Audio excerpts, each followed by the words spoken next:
इस वीडियो को 2 मिनट सुनने के लिए मैं आप लोगों से प्रार्थना करती हूँ कि प्लीज़ इस वीडियो को 2 मिनट आप सुन लीजिए। अगर इस वीडियो को आप 2 मिनट सुन लेंगे तो शायद एक माँ को उसके बच्चों को जस्टिस मिल सके। मैं बलात्कार पीड़ित महिला हूँ और मुझे इंसाफ चाहिए। हमारे देश में करप्शन इतना फैला हुआ है कि कहीं से अब मुझे न्याय मिलने का उम्मीद नहीं दिख रहा है। मेरी आवाज़ सही जगह में नहीं पहुँच पा रही है, मुझे ऐसा लगता है।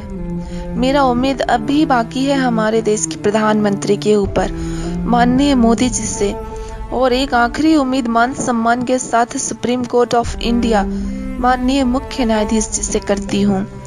मेरे सारे रास्ते बंद हैं, मुझे पता नहीं कहाँ से और कब न्याय मिलेगा। मैं जो आरोप लगाने जा रही हूँ वह न्याय संविधान के विरुद्ध है। गलती करने वाले हर एक आम इंसान के लिए कड़े कानून बनाए गए हैं, लेकिन संविधान के अंतर्गत आने वाला आपका कानून ही गलत करे तो आप क्या करेंगे? सच बोलने वाले की आवाज को मार दिया जाएगा या फिर उसकी आवाज को इतना नजरअंदाज किया जाएगा कि चिल्लाते चिल्लाते वह खुद मर जाए। धिक्कार है मुझे ऐसे न्याय संविधान पर जो एक महिला की रक्षा नहीं कर सकता, 3 मासूम बच्चों की जिंदगी नहीं बचा सकता। अब नीचे जो मैं बताने जा रही हूँ उसे भी अंत तक जानिए। जज शिवपाल सिंह कौन होते हैं मेरे चरित्र को जजमेंट करने वाले? जबकि पूरी केस के रिकॉर्ड में ऐसा कहीं से नहीं है, मेरे विरुद्ध किसी ने कोई गलत गवाही नहीं दी है। 61 स्वतंत्र गवाहों में सारे गवाह मेरे फेवर में हैं। हाँ, मैं मानती हूँ कि एक न्याय के लिए मेरे साथ हजारों अन्याय हुए हैं, तो क्या मैं उन हजारों अन्याय को नजरअंदाज कर देती, उनके विरुद्ध मुकदमा नहीं लड़ती?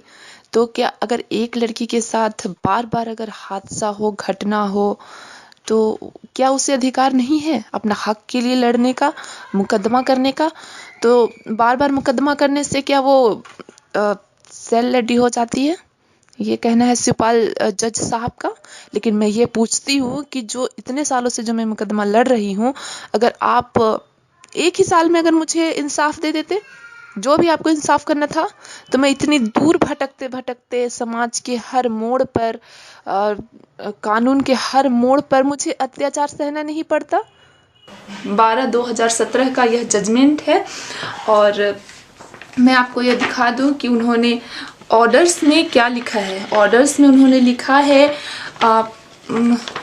From perusal of record court found the, पहले वो लिखे थे फेक लेडी सुषमा बड़ाइक, उसको मेरे सामने काट कर उन्होंने लिखा है सेल लेडी सुषमा बड़ाइक। और मैंने झारखंड हाई कोर्ट में अपील दायर की। उस अपील मुकदमा संख्या का नंबर है क्रिमिनल अपील JP 130/18।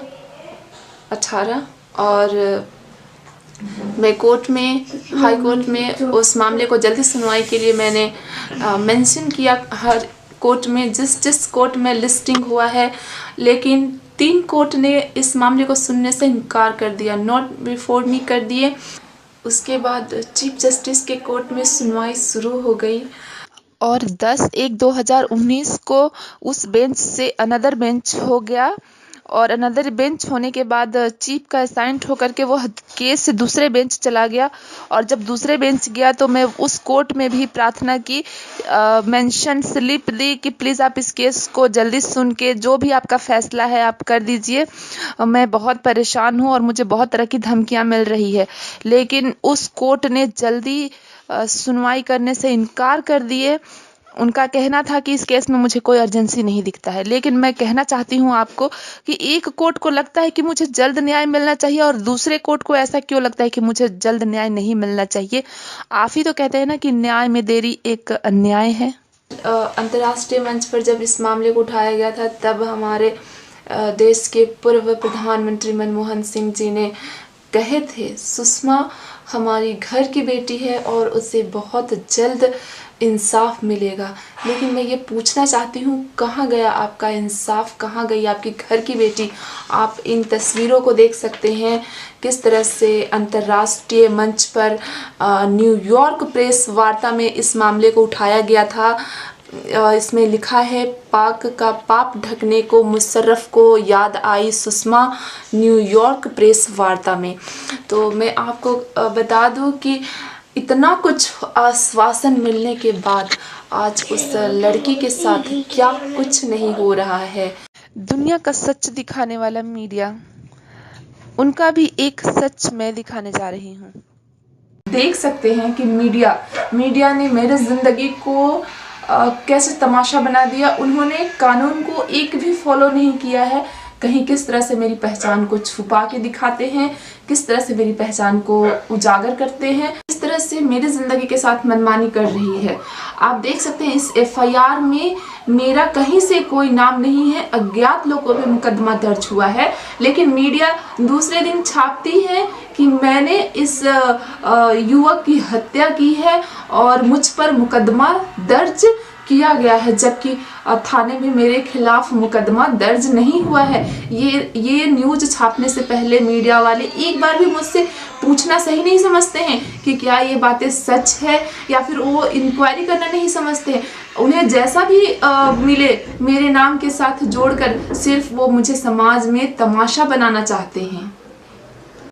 और आप ये भी फोटो देख सकते हैं कि मीडिया ने एक डॉन की भी फोटो इस तरह से नहीं छापते हैं, लेकिन इसमें साफ साफ लिख रहे हैं कि मैं हूँ लेडी डॉन। जो चीज़ मैंने किया नहीं है उसके लिए भी मुझे लिखा जा रहा है कि मैं हूँ लेडी डॉन। कल तक मीडिया छापते थे कि मैं एक रेप पीड़ित महिला हूँ और मुझे जस्टिस मिलने चाहिए, क्योंकि मेरे साथ जो बलात्कार हुआ था उस बलात्कार की सबसे पहले मीडिया ने स्टिंग ऑपरेशन कर पूरी दुनिया में उस मामले को उजागर किया था। सबसे बड़ा दुख तो मुझे तब हुआ जो मीडिया कर्मी इस पूरे मामले को स्टिंग ऑपरेशन करवाए थे। उन्होंने भी मेरे साथ वही करना चाहा जो अब तक मेरे साथ शोषण होता आ रहा है। आप सुन सकते हैं इस आवाज को। उन्हें मेरा दुख नहीं दिखता, उन्हें मेरा तकलीफ नहीं दिखता, लेकिन ये जो बेबस शरीर है जो दर दर की ठोकरें खा रही है वो उन्हें जरूर दिखता है। अरे यार, ब्रजेश बहुत पढ़ा लिखा है और अपनी तन्हाइयों में जब होता है तो शेर व शायरी भी करता है। एक बात बताओ, पूरे झारखंड की मीडिया में कभी किसी ने कहा कि ब्रजेश गलत है या ब्रजेश किसी लड़की की तरफ देखता है? किसी ने कहा? बताओ। नहीं, आज तक तो किसी ने नहीं कहा। लेकिन ब्रजेश पता नहीं क्यों दिल ही दिल में तुम्हें बहुत चाहता रहा। अरे यार, बहुत इस समय पहली बार मिले थे उस समय से, और बहुत डर से सकुचाते हुए तुमको मैंने अपने प्यार का इजहार किया, और उसके बाद भी तन्हाई में हो। ये मेरी बदनसीबी है या क्या है, भगवान जाने। आपको पता है मीडिया वाले की इस हरकत से मेरी जिंदगी में कितना प्रभाव पड़ा है। आज मुझे छोटी मोटी नौकरी भी कोई देना नहीं चाहता, और सरकारी नौकरी तो दूर की बात। लेकिन आप सोच सकते हैं कि बिना नौकरी बिना पैसों के मैं इन 3 बच्चों को कैसे पाल रही हूँ, किस तरह से मैं दर दर की ठोकरें खा रही हूँ। आज अगर मुझे समाज ने बहिष्कार किया है तो इसकी वजह सिर्फ और सिर्फ मीडिया है कि मेरे नाम और पहचान को हर कोई जानता है, और मुझे कहीं कोई रखने को, किराए पे घर देने को भी तैयार नहीं होता। और आप देख सकते हैं कि जिस तरह से यह गनादेश अखबार में छपा हुआ है, सुषमा ब्राइड के आंगन में पलता है पूरा भारत। 3 बच्चों में एक हिंदू, दूसरा मुसलमान तो तीसरा ईसाई है। मीडिया ने तो यह बहुत आसानी से यह छाप दिया समाज में। गुमला एसएसपी नरेंद्र सिंह व थाना प्रभारी जितेंद्र सिंह कह रहे थे, अपनी मैडम के खिलाफ झूठी गवाही दो। झूठा मुकदमा बनाकर मुझे जेल भेज दिया गया। वह यही अखबार है जिससे पहले मीडिया न्यूज़ छापती है, और दूसरी तरफ पुलिस वाले सुरक्षाकर्मी से कहते हैं झूठी गवाही दो। कहना मैडम के घर जो आदमी आता जाता था वह यही आदमी था जिसकी अखबार में फोटो छपी है। तो आप समझ सकते हैं मैं क्या कहना चाहती हूँ, और मैं आप सबसे प्रार्थना करती हूँ कि मेरी आवाज़ को सुनकर आप ज़रूर सोचेंगे कि मुझे इंसाफ मिलना चाहिए। कोई नहीं आता था ऐसे अच्छा, ये खाली थाना प्रभारी कहुआ और एसपी खाली कहुआत रहने जबरदस्ती और कोई नहीं और एसपी और बड़ा बाबू का कहे ले कहत रहा है केस बंद हो गलक यहाँ से दिल्ली से केस बंद हो गलक दादा बंद है। हाँ का कहे कहत रहा है कि कहानी के तुम्हें कहत रहे कि वो लोग जो पकड़ाया है वही लोग वो लोग उसके घर में आता जाता था, इस तरह का बात करना। जब पेपर में हम लोग देखे तो वही लोग मालूम पड़ा कि वही लोग आता जाता था, ऐसे ही बोलने के लिए। अच्छा दादा, तो इतना दिन मोर घर में ड्यूटी कर ले, कभी वो मना है मोर घर में बताओ? नहीं, कभी नहीं आया है। सोच दादा, तो देख ले नहीं कितना मुश्किल में भूखे प्यासे नहीं जात रही हम इन कोर्ट, बताओ। वो तो खुद हम जानते कर थे, कभी एक दिन किसी से भेंट किया किसी से बात करते हुए बीच में, कभी तो केकरो से बात करते हुए नहीं देखा, कभी भी जहाँ गेलो मैं साथे ले लो, लेकिन कितना ठीक है दादा, अब किस्मत। मैं मोदी जी से भी यह प्रार्थना करती हूँ, हमारे प्रधानमंत्री जी से, कि मुझे जस्टिस दिला दीजिए। और मैं जानती हूँ कि अगर मेरी बात आप तक पहुँचेगी, आप मेरी बातों को सुनेंगे, तो आप कभी इग्नोर नहीं करेंगे कि हमारे देश में एक बेटी किस तरह से दर दर की ठोकरें खा रही। और मैं मोदी जी से यह कहना चाहती हूँ कि जिस तरह से आपने हमारे देश में हमला कर रहे दुश्मनों को धूल चटा दिया, उसी तरह से आपको एक और कदम उठाने की ज़रूरत है। हमारे देश में जो करप्शन है, जो भ्रष्टाचार है, उसके खिलाफ भी आप कड़े कदम उठाएं और हमारे देश से हमेशा हमेशा के लिए करप्शन और भ्रष्टाचार दूर हो सके। मैं सुप्रीम कोर्ट के मुख्य न्यायाधीश से भी यह प्रार्थना करती हूँ, मुझे इंसाफ दीजिए। मरने के लिए, समाज में दर दर ठोकरें खाने के लिए ऐसे मत छोड़िए।